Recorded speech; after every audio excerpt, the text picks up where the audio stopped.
ఈరోజు కీన్స్ ఉద్యోగిత సిద్ధాంతం గురించి తెలుసుకుందాం. సాంప్రదాయ ఆర్థికవేత్తలు ఆర్థిక వ్యవస్థలో ఎప్పుడు సంపూర్ణ ఉద్యోగిత మాత్రమే ఉంటుందని పేర్కొన్నారు.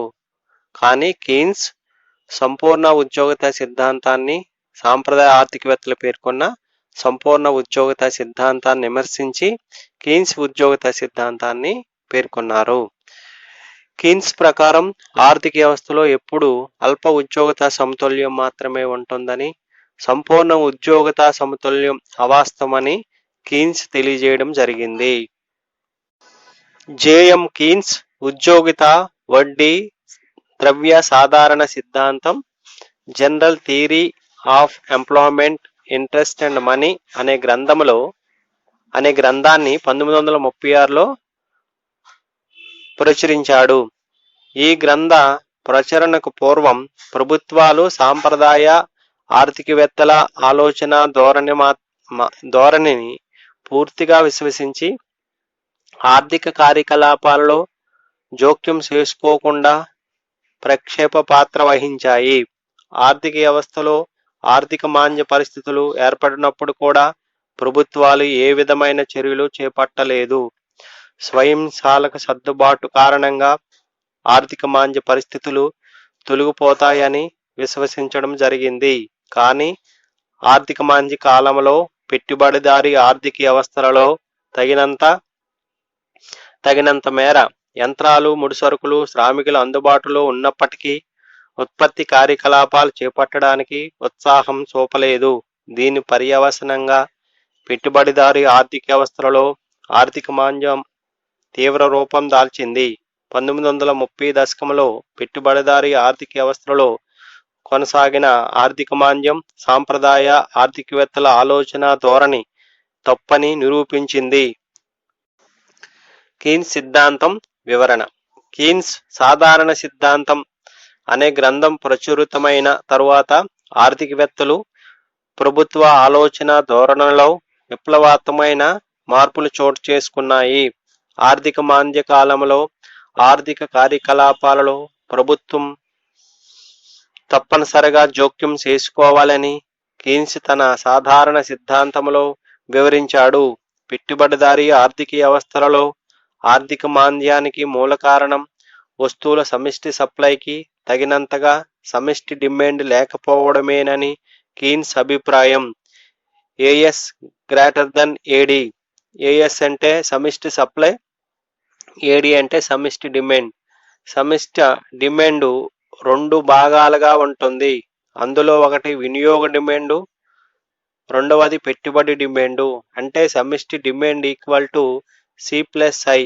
సి అంటే వినియోగం, ఐ అంటే పెట్టుబడి. ఆర్థిక మాంద్య కాలంలో లాభాలు రావు కాబట్టి ప్రైవేట్ పెట్టుబడి ఆశించిన స్థాయి కంటే తక్కువగా ఉంటుంది. అందువల్ల ఆర్థిక మాంద్య కాలంలో ప్రభుత్వ ఆర్థిక కార్యకలాపాలలో జోక్యం చేసుకొని తమ పెట్టుబడిని పెంచడం ద్వారా సమిష్టి డిమాండ్ పడిపోకుండా చూడాలి. ప్రైవేట్ పెట్టుబడి తగినంతగా లేనప్పుడు ఆ మేరకు ప్రభుత్వం తన పెట్టుబడిని పెంచి ప్రజా పనుల కార్యక్రమాలు, పబ్లిక్ వర్క్స్ అండ్ ప్రోగ్రామ్స్ చేపట్టడం ద్వారా సమిష్టి డిమాండ్ పెరిగి సమిష్టి సప్లైకి సమానం అవుతుందని, తద్వారా ఆర్థిక మాంద్యం, దానివల్ల ఎదురయ్యే నిరుద్యోగ సమస్య పరిష్కారం అవుతాయని కీన్స్ సూచించాడు. సమిష్టి డిమాండ్ ఆర్థిక వ్యవస్థలోని మొత్తం వ్యయాన్ని తెలియజేస్తే సమిష్టి సప్లై మొత్తం వస్తురాశి విలువ లేదా జాతీయ ఆదాయాన్ని తెలియజేస్తుంది. అంటే Y equal to C plus I. Y equal to సమిష్టి సప్లై లేదా జాతీయ ఆదాయం. సి ఈక్వల్ టు వినియోగ వ్యయం. ఐ ఈక్వల్ టు పెట్టుబడి వ్యయం. సమతుల్య జాతీయ ఆదాయ స్థాయి నిర్ణయం. సమిష్టి డిమాండ్, సమిష్టి సప్లై సమతుల్యాన్ని, సమతుల్య జాతీయ ఆదాయ స్థాయి నిర్ణయాన్ని పట్టిక సహాయంతో తెలుసుకుందాం. ఈ పట్టికలో జాతీయ ఆదాయాన్ని కోట్ల రూపాయల్లో, వినియోగం కోట్ల రూపాయల్లో, పొదుపు కోట్ల రూపాయల్లో, పెట్టుబడి కోట్ల రూపాయల్లో, సి ప్లస్ ఐ అంటే వినియోగము పెట్టుబడి కలిపితే కోట్ల రూపాయల్లో. జాతీయ ఆదాయం 20 కోట్లు, 40 కోట్లు, 60 కోట్లు, 80 కోట్లు, 100 కోట్లు, 120 కోట్లు, 140 కోట్లు తీసుకున్నాం. వినియోగం 40 కోట్లు, 50 కోట్లు, 60 కోట్ల, 70 కోట్ల, 80 కోట్ల, 90 కోట్ల, 100 కోట్లు తీసుకున్నాం. పొదుపు అనేది -20 కోట్లు, -10 కోట్లు, 0 కోట్లు, +10 కోట్లు, +20 కోట్లు, 10 30 కోట్లు, +40 కోట్లు తీసుకున్నాం. పెట్టుబడి 30 కోట్లు, 30 కోట్లు, 30 కోట్లు, 30 కోట్లు, 30 కోట్లు, 30 కోట్లు, 30 కోట్లు తీసుకున్నాం. C+I 70 కోట్లు, 80 కోట్లు, 90 కోట్లు, 100 కోట్లు, 110 కోట్లు, 120 కోట్లు, 130 కోట్లు తీసుకున్నాం. ఇక్కడ జాతీయ ఆదాయం 120 కోట్లు ఉన్నటప్పుడు వినియోగం 90 కోట్లు, పొదుపు 30 కోట్లు, పెట్టుబడి 30 కోట్లు, మొత్తం C+I కూడా 120 కోట్లు. పై పట్టిక ప్రకారం జాతీయ ఆదాయ స్థాయి పెరుగుతూ ఉంటే వినియోగం కూడా పెరగడాన్ని మనం గమనించవచ్చు. ఆదాయ స్థాయి తక్కువగా ఉన్నప్పుడు పొదుపు పరిమాణం రుణాత్మకంగాను, ఆదాయ స్థాయి క్రమంగా పెరుగుతూ ఉంటే పొదుపు పరిమాణం ధనాత్మకంగాను ఉంది. కీన్స్ విశ్లేషణలో పెట్టుబడి అంటే అది స్వయం ప్రేరితమైన చలాంకంగా మనం గుర్తించాలి. ఈ కారణంగానే ఆదాయ స్థాయిలో మార్పుల వల్ల అది ప్రభావితం కాకుండా స్థిరంగా ఉంటుంది. పై పట్టిక ప్రకారం జాతీయ ఆదాయ స్థాయి 120 కోట్ల రూపాయలకు చేరినప్పుడు అది సమిష్టి డిమాండ్ లేదా మొత్తం వ్యయానికి సమానంగా ఉంది. అంటే Y C+I గా ఉంది. ఈ పరిస్థితిలో S I గా ఉంది. కీన్స్ విశ్లేషణ ప్రకారంగా Y C+I గా ఉన్నప్పుడు అంటే సమతుల్య స్థితిలో మాత్రమే S I గా ఉంటుంది. Y C+I గా ఉంటే ఆర్థిక వ్యవస్థలో సాధారణ పరిస్థితులు నెలకొంటాయి. Y C+I గా ఉంటే S I గా ఉంటే ఆర్థిక వ్యవస్థలో ద్రవ్యోల్బణ పరిస్థితులు ఏర్పడతాయి. Y C+I అంటే S I గా ఉంటే ప్రతి ద్రవ్యోల్బణ పరిస్థితులు నెలకొంటాయి. పొదుపు పెట్టుబడిని సమానం చేసే విధంగా ఉన్నటువంటి జాతీయ ఆదాయ స్థాయిని అంటే 120 కోట్ల రూపాయల వద్ద సమతుల్య జాతీయ ఆదాయం అంటారు. సమతుల్య జాతీయ ఆదాయ స్థాయి నిర్ణయాన్ని కింద రేఖాపటం ద్వారా కూడా తెలుసుకుందాం. X అక్షంపై జాతీయ ఆదాయ స్థాయిని సమిష్టి సప్లైని, Y అక్షంపై మొత్తం వ్యయాన్ని సమిష్టి డిమాండ్ని కొలిసాం. C రేఖ ఆదాయానికి వినియోగానికి మధ్య ఉన్న సంబంధాన్ని సూచిస్తుంది. C+I రేఖ జాతీయ ఆదాయానికి మొత్తం వ్యయానికి మధ్య ఉన్న సంబంధాన్ని సూచిస్తుంది. జాతీయ ఆదాయ స్థాయి 120 కోట్ల రూపాయలకు చేరినప్పుడు జాతీయ ఆదాయం 120 కోట్ల రూపాయలకు చేరినప్పుడు మొత్తం వ్యయం కూడా 120 కోట్ల రూపాయలుగా ఉంది.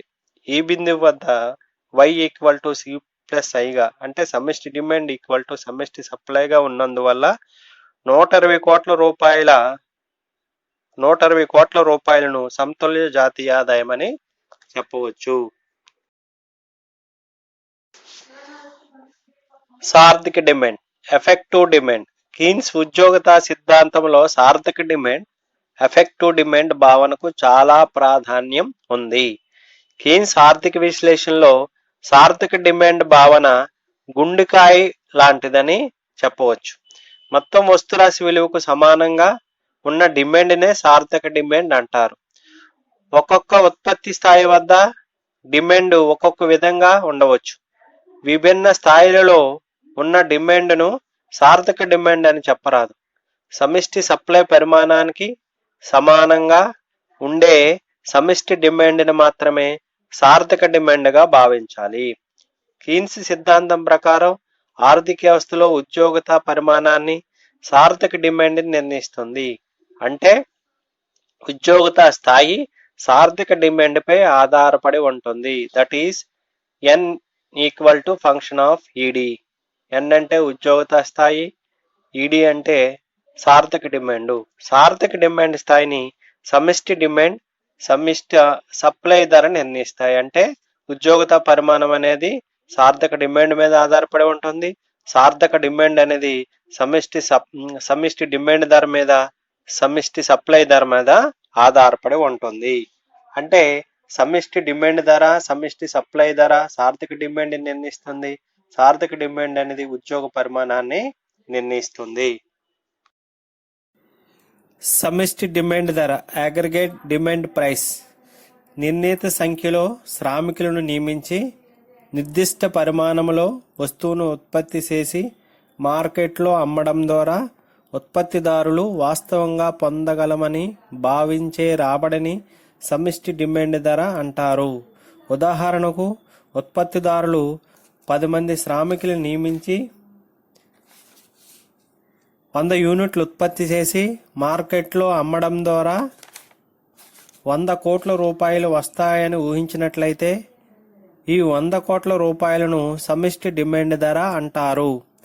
విభిన్న పరిమాణాలలో శ్రామికులు నియమించి వివిధ పరిమాణాలలో వస్తువులను ఉత్పత్తి చేసి మార్కెట్లో అమ్మడం ద్వారా వాస్తవంగా పొందగలమని భావించే రాబడులు సమిష్టి డిమాండ్ ధర విభిన్నంగా ఉంటాయి. ఇదే విషయాన్ని సమిష్టి డిమాండ్ పట్టిక సహాయంతో తెలుసుకుందాం. సమిష్టి డిమాండ్ ధర పట్టికను పరిశీలించినట్లయితే వివిధ ఉద్యోగ స్థాయి 10 సంఖ్య 10, 20, 30, 40, 50, 60, 70 మంది వరకు ఉద్యోగ స్థాయి ఉంది. సమిష్టి డిమాండ్ ధర 100 కోట్లు, 180 కోట్లు, 250 కోట్లు, 310 కోట్లు, 350 కోట్లు, 380 కోట్లు, 400 కోట్లుగా ఉంది. అంటే ఉద్యోగ స్థాయి 10 నుంచి 70 వరకు పెంచుకుంటే పోతే ఉత్పత్తిదారుడు వాస్తవంగా పొందగలమనే భావించే రాబడులు 100 కోట్ల నుంచి 400 కోట్ల వరకు పెరిగింది. అంటే ఉద్యోగ సంఖ్య పెంచుతూ పోతే వాస్తవంగా పొందగలమని భావించే రాబడులు లేదా సమిష్టి డిమాండ్ ధర పెరుగుతూ ఉంది. 100 కోట్ల నుండి 400 కోట్ల వరకు పెరుగుతూ ఉంది. పై పట్టిక ప్రకారం వివిధ ఉద్యోగ స్థాయి వద్ద సమిష్టి డిమాండ్ ధరలు భిన్నంగా ఉండడాన్ని మనం గమనించవచ్చు. ఉద్యోగిత పరిమాణం పెరుగుతూ ఉంటే సమిష్టి డిమాండ్ ధరలు కూడా పెరుగుతూ ఉన్నాయి, కానీ అవి తగ్గుతున్న రేట్లో పెరుగుతున్నాయి. ఈ వివిధ ఉద్యోగ పరిణామాలు వాటికి సంబంధించిన సమిష్టి డిమాండ్ ధరలు ఈ పట్టిక తెలియజేస్తుంది. వివిధ ఉద్యోగిత పరిమాణాలు వాటికి సంబంధించిన సమిష్టి డిమాండ్ ధరలను ఒక రేఖ ద్వారా కలిపినట్లయితే సమిష్టి డిమాండ్ ఫలం వస్తుంది. ఇది ఒక రేఖాచిత్రం ద్వారా వివరించవచ్చు. ఓఎక్స్ అక్షం పైన ఉద్యోగ స్థాయిని, ఓవై అక్షం పైన సమిష్టి డిమాండ్ ధరను కొలుస్తున్నాం. సమిష్టి డిమాండ్ ఫలం అనేది ఏడిఎఫ్ రేఖ సమిష్టి డిమాండ్ ఫలం. ఈ సమిష్టి డిమాండ్ ఫలం యొక్క వాలు క్రమంగా తగ్గుతుంది. అంటే ఉద్యోగిత పరిమాణం పెరుగుతూ ఉంటే వాస్తవంగా వస్తుందని ఊహించే రాబడి క్రమంగా పెరుగుతుంది, కానీ పెరుగుదల రేటు క్షీణిస్తుంది. కాబట్టి శ్రామికుల్ని 10 మంది శ్రామికులు నియమించేటప్పుడు 100 కోట్లు సమిష్టి డిమాండ్ ధర వస్తుంది. అదే శ్రామికుల్ని 70 మందిని నియమిస్తే 400 కోట్లు సమిష్టి డిమాండ్ ధర వస్తుంది. అంటే ఉద్యోగ స్థాయి 10 నుండి 20, 30, 40, 50, 60, 70కి పెంచుతూ పోతే సమిష్టి డిమాండ్ ధర లేదా వాస్తవంగా పొందగలమని భావించే రాబడులు ఉత్పత్తిదారుడికి 100 కోట్లు, 180 కోట్లు, 250 కోట్లు, 310 కోట్లు, 350 కోట్లు, 380 కోట్లు, 400 కోట్ల వరకు పెరుగుతూ ఉంది. సమిష్టి సప్లై ధర నిర్ణీత సంఖ్యలో శ్రామికులను నియమించి నిర్దిష్ట పరిమాణంలో వస్తువులను ఉత్పత్తి చేయాలంటే ఉద్యమదారులు కనీసం పొందాలని ఆశించే రాబడిని సమిష్టి సప్లై ధర అంటారు. ఉదాహరణకు 10 మంది శ్రామికులను నియమించి 100 యూనిట్ల వస్తువులను ఉత్పత్తి చేయాలంటే ఉద్యమదారుడు కనీసం 50 కోట్ల రూపాయలు పొందాలని ఆశిస్తున్నాడు అనుకుందాం. ఈ పరిస్థితిలో 50 కోట్ల రూపాయలు సమిష్టి సప్లై ధరగా చెప్పవచ్చు. వివిధ పరిమాణాలలో శ్రామికులను నియమించి వస్తువును ఉత్పత్తి చేయడానికి అవసరమైన కనీస రాబడులు సమిష్టి సప్లై ధరలు విభిన్నంగా ఉంటాయి. ఉద్యోగిత పరిమాణం పెరుగుతూ ఉంటే కనీసం పొందాలని ఆశించే రాబడి క్రమంగా ఎక్కువ రేట్లో పెరుగుతుంది. ఉద్యోగిత పరిమాణానికి సమిష్టి సప్లైదారుకి మధ్య గల సంబంధాన్ని కింద పట్టిక ద్వారా తెలుసుకోవచ్చు. అంటే ఉద్యోగిత పరిమాణం పెరుగుతూ ఉంటే కనీసం పొందాలని ఆశించే రాబడిని క్రమంగా పెరుగుతుంది. దాన్ని పట్టిక ద్వారా తెలుసుకోవచ్చు. ఉద్యోగిత పరిమాణం 10 మంది శ్రామికులు నియమించేటప్పుడు 50 కోట్లు సమిష్టి సప్లైదారు వచ్చింది. 20 మంది నియమించేటప్పుడు 110 కోట్లు వచ్చింది. 30 మంది నియమించేటప్పుడు 180 కోట్లు వచ్చింది. 40 మంది నియమించేటప్పుడు 260 కోట్లు వచ్చింది. 50 మంది నియమించినప్పుడు 350 కోట్లు వచ్చింది. 60 మంది నియమించినప్పుడు 450 కోట్లు వచ్చింది. 70 మంది శ్రామికులు నియమించేటప్పుడు 560 కోట్లు వచ్చింది. అంటే ఉద్యోగిత పరిమాణాన్ని పెంచుతూ పోతే సమిష్టి సప్లై ధర అనేది పెరుగుతూ ఉంది. సమిష్టి సప్లై ధర అంటే ఉత్పత్తిదారుడు కనీసం పొందాలని ఆశించే రాబడిని. ఉద్యోగిత పరిమాణం 10 నుంచి 70కి పెంచినట్లయితే సమిష్టి సప్లై ధర కూడా 50 కోట్ల నుంచి 560 కోట్లు పెరిగింది. పై పట్టిక ప్రకారం వివిధ ఉద్యోగిత పరిమాణాల వద్ద సమిష్టి సప్లై ధరలు భిన్నంగా ఉండడాన్ని మనం గమనించవచ్చు. ఉద్యోగిత పరిమాణం పెరుగుతూ ఉంటే సమిష్టి సప్లై ధర క్రమంగా ఎక్కువ రేట్లో పెరుగుతుంది. వివిధ ఉద్యోగిత పరిమాణాలు ఆయా ఉద్యోగిత పరిమాణాల వద్ద ఉండే సమిష్టి సప్లై ధరకు సంబంధించిన వివిధ బిందువులు కలపగా వచ్చే రేఖనే సమిష్టి సప్లై ఫలము అంటారు. సమిష్టి సప్లై రేఖాచిత్రం వివిధ ఉద్యోగిత పరిమాణాల వద్ద ఉండే సమిష్టి సప్లై ధరకు సంబంధించిన వివిధ బిందువులను కలపగా వచ్చే రేఖను సమిష్టి సప్లై ఫలం అంటారు. అంటే ఈ ఓఎక్స్ అక్షం పైన ఉద్యోగిత స్థాయిని, ఓవై అక్షం పైన సమిష్టి సప్లై ధరని కొలుస్తున్నాం. ఏఎస్ఎఫ్ సమిష్టి సప్లై ఫలము. ఇక్కడ పటంలో రేఖాచిత్రంలో కనిపిస్తున్న ఏఎస్ఎఫ్ రేఖ సమిష్టి సప్లై ఫలము. ఉద్యోగిత పరిమాణం పెరుగుతూ ఉంటే సమిష్టి సప్లై ఫలం యొక్క వాలు క్రమంగా పెరుగుతుంది.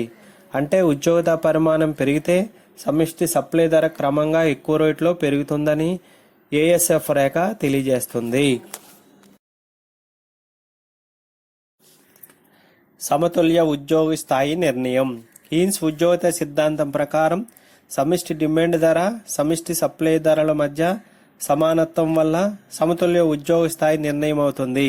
సమిష్టి డిమాండ్ ధర, సమిష్టి సప్లై ధర సమానం కావడాన్ని సార్థక డిమాండ్ అంటారు. దీన్ని కింద పట్టిక సహాయంతో తెలుసుకుందాం. సార్థక డిమాండ్ పట్టిక. ఉద్యోగిత పరిమాణం 10 మంది శ్రామికుల నుంచి 70 మంది శ్రామికుల వరకు తీసుకున్నాం. సమిష్టి డిమాండ్ ధర 100 కోట్ల నుంచి 400 కోట్లు తీసుకున్నాం. సమిష్టి సప్లై ధర 50 కోట్ల నుంచి 560 కోట్లు తీసుకున్నాం. ఉద్యోగిత పరిమాణం 10 కోట్లు ఉంటే సమిష్టి డిమాండ్ ధర 100 కోట్లు, సమిష్టి సప్లై ధర 50 కోట్లు. ఉద్యోగిత పరిమాణం 20 మంది ఉంటే సమిష్టి డిమాండ్ ధర 80 కోట్లు, సమిష్టి సప్లై ధర 110 కోట్లు. ఉద్యోగిత పరిమాణం 30 కోట్లు ఉంటే సమిష్టి డిమాండ్ ధర 250 కోట్లు, సమిష్టి సప్లై ధర 180 కోట్లు. ఉద్యోగిత పరిమాణం 40 మంది ఉంటే సమిష్టి డిమాండ్ ధర 310 కోట్లు, సమిష్టి సప్లై ధర 260 కోట్లు. ఉద్యోగిత పరిమాణం 50 మంది ఉంటే సమిష్టి డిమాండ్ ధర 350 కోట్లు, సమిష్టి సప్లై ధర 350 కోట్లు. ఉద్యోగిత పరిమాణం 60 మంది శ్రామికులు ఉంటే సమిష్టి డిమాండ్ ధర 380 కోట్లు, సమిష్టి సప్లై ధర 450 కోట్లు. ఉద్యోగిత పరిమాణం 70 మంది ఉంటే సమిష్టి డిమాండ్ ధర 400 కోట్లు, సమిష్టి సప్లై ధర 560 కోట్లు. ఉద్యోగిత పరిమాణం 10 నుండి 70కి పెరుగుతూ ఉంటే సమిష్టి డిమాండ్ ధర కూడా 100 కోట్ల నుంచి 400 కోట్లు పెరిగింది. సమిష్టి సప్లై ధర కూడా 50 కోట్ల నుంచి 560 కోట్లు పెరిగింది. 50 మంది శ్రామికులకు ఉన్నప్పుడు సమిష్టి డిమాండ్ ధర 350 కోట్లే, సమిష్టి సప్లై ధర కూడా 350 కోట్లే. కాబట్టి సమిష్టి డిమాండ్ ధర, సమిష్టి సప్లై ధర సమానంగా ఉంది కాబట్టి దీన్ని సార్థక డిమాండ్ అంటారు. సార్థక డిమాండే సమతుల్య ఉద్యోగ స్థాయి నిర్ణయించడం జరుగుతుంది. అంటే ఎక్కడైతే సమిష్టి డిమాండ్ ధర, సమిష్టి సప్లై ధర సమానంగా ఉంటుందో అక్కడ ఉద్యోగిత సమతుల్యంలో ఉంటుంది. ఈ పట్టిక ప్రకారం ప్రారంభంలో 40 మంది శ్రామికులను నియమించే వరకు సమిష్టి డిమాండ్ ధర సమిష్టి సప్లై ధర కంటే ఎక్కువగా ఉంది. అంటే 40 మంది శ్రామికులను నియమించే వరకు ఉద్యమదారులు వాస్తవంగా పొందే రాబడి కనీసం పొందాలనుకునే రాబడి కంటే ఎక్కువగా ఉంది. కాబట్టి ఉద్యమదారులు ఉపాధి అవకాశాలు పెంచడానికి ప్రయత్నిస్తారు. 50 మంది శ్రామికులు నియమించినట్లయితే ఉద్యమదారుడు వాస్తవంగా పొందగలమని ఆశించే రాబడి కనీసం పొందాలనుకునే రాబడి సమానంగా ఉన్నాయి. ఆర్థిక వ్యవస్థలో 50 మంది కంటే ఎక్కువ శ్రామికులు ఉన్నప్పటికీ వారిని ఉపాధి కల్పించరు. దీనికి కారణం 50 మంది కంటే ఎక్కువగా 60 లేదా 70 మందిని పనిలో నియమిస్తే వాస్తవంగా పొందే రాబడి కనీసం పొందాలనుకునే రాబడి కంటే తక్కువగా ఉంది. అందువల్ల ఉద్యమదారులు 50 మంది శ్రామికులు మాత్రమే పనిలో నియమిస్తారు. 50 మంది శ్రామికులను పనిలో నియమించినప్పుడు సమిష్టి డిమాండ్ ధర ఏడిపి సమిష్టి సప్లై ధర ఏడిపి సమానంగా ఉన్నాయి. కాబట్టి 50 మంది శ్రామికులనే సమతుల్య ఉద్యోగత పరిమాణం అని చెప్పవచ్చు. ఈ పరిస్థితిలో ఆర్థిక వ్యవస్థలో 20 మంది శ్రామికులు నిరుద్యోగులుగా ఉన్నారు. అంటే నిరుద్యోగత సమస్య ఉన్నప్పటికీ ఆర్థిక వ్యవస్థ సమతుల్య స్థితిని చేరుకుంది. నిరుద్యోగతతో కూడిన సమతుల్య స్థితిని కీన్స్ అల్ప ఉద్యోగత సమతుల్యం అండర్ ఎంప్లాయ్మెంట్ ఈక్విలిబ్రమ్గా వివరించాడు. ఆర్థిక వ్యవస్థలో కొంత నిరుద్యోగంతో కూడిన సమతుల్యం మాత్రమే ఉంటుంది. పూర్తి ఉద్యోగత సమతుల్యం ఉండదు. ఎంతో కొంత నిరుద్యోగత ఉంటుందని కీన్స్ వివరించడం జరిగింది. ఉద్యోగత సిద్ధాంతంలో జేఎం కీన్స్ వివరించడం జరిగింది. కీన్స్ వివరించిన అల్ప ఉద్యోగత సమతుల్యాన్ని పై పట్టిక ఆధారంగా కింద రేఖాచిత్రం సహాయంతో వివరించవచ్చు. ఓఎక్స్ అక్షం పైన ఉద్యోగత స్థాయిని, ఓవై అక్షం పైన సమిష్టి డిమాండ్ను సమిష్టి సప్లై ధరను కొలుస్తున్నాం. ప్రారంభంలో 10 మంది శ్రామికులు నియమిస్తే సమిష్టి డిమాండ్ ధర సమిష్టి సప్లై ధర కంటే ఆర్1 పరిమాణంలో ఎక్కువగా ఉంది. అందువల్ల ఉద్యమదారులు ఉపాధి అవకాశాలు పెంచుతారు. 50 మంది శ్రామికులు నియమిస్తే ఈ బిందువు వద్ద ఏడిఎఫ్ ఈక్వల్ టు ఏఎస్ఎఫ్గా ఉన్నాయి.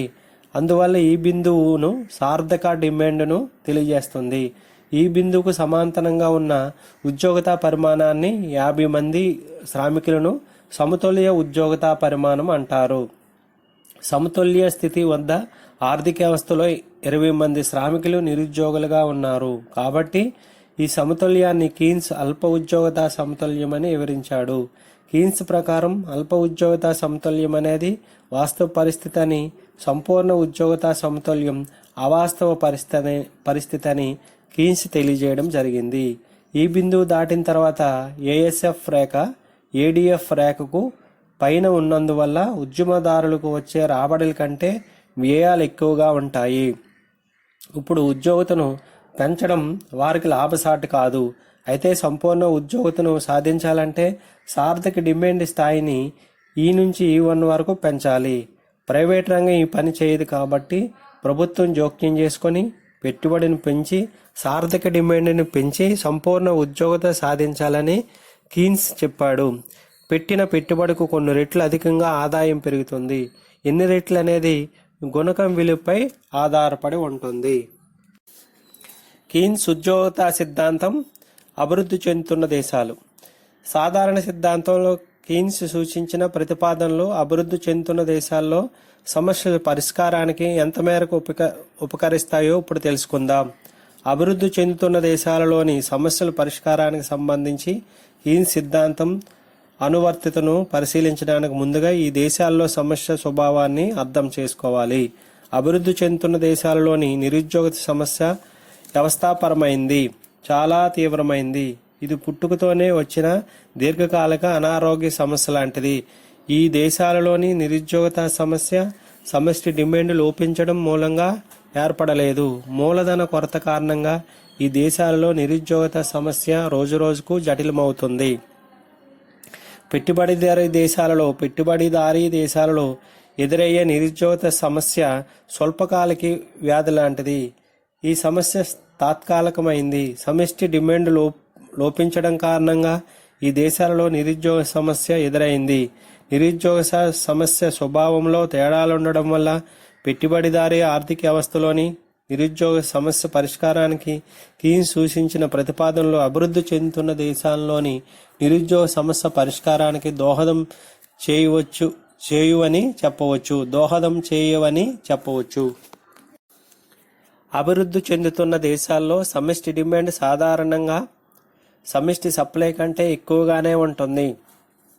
అభివృద్ధి చెందుతున్న దేశాలలోని నిరుద్యోగ సమస్య పరిష్కరించే ఉద్దేశంతో కీన్స్ చేసిన ప్రతిపాదనలను అనుసరించి ఆయా ప్రభుత్వాలు తమ వ్యయాన్ని పెంచినట్లయితే ఆర్థిక వ్యవస్థలో సమిష్టి డిమాండ్ ఇంకా పెరిగి నిరుద్యోగ సమస్య పరిష్కారం కాకపోగా ద్రవ్యోల్బణ తీవ్ర సమస్యగా